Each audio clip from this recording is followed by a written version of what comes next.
Bonjour Marie et bonjour à tous. Aujourd'hui dans 1 minute pour tout comprendre, on va parler du droit à la portabilité des données. Tu m'expliques?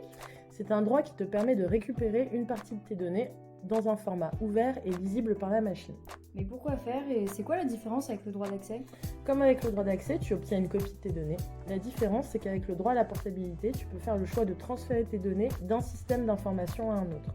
Autre différence, dans le cas du droit à la portabilité, tu n'obtiens que les données que tu as fournies toi-même. Tu pourrais illustrer? Bien sûr, tu fais appel au service d'un opérateur téléphonique. Dans ce cas, tu as conclu un contrat avec lui et tu lui as communiqué tes données personnelles.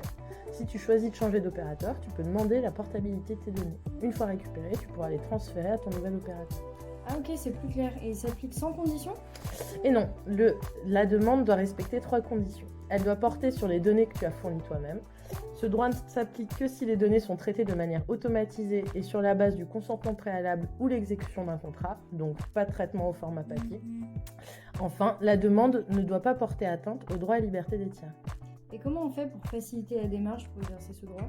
Pour que l'exercice de droit soit simplifié pour la personne concernée et le responsable de traitement, Mission RGPD te propose un formulaire d'exercice de droit directement relié à la plateforme.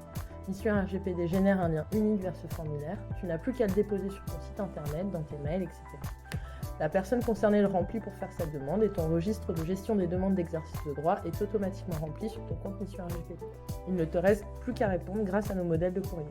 Merci Déborah, on se retrouve la semaine prochaine pour un nouvel épisode.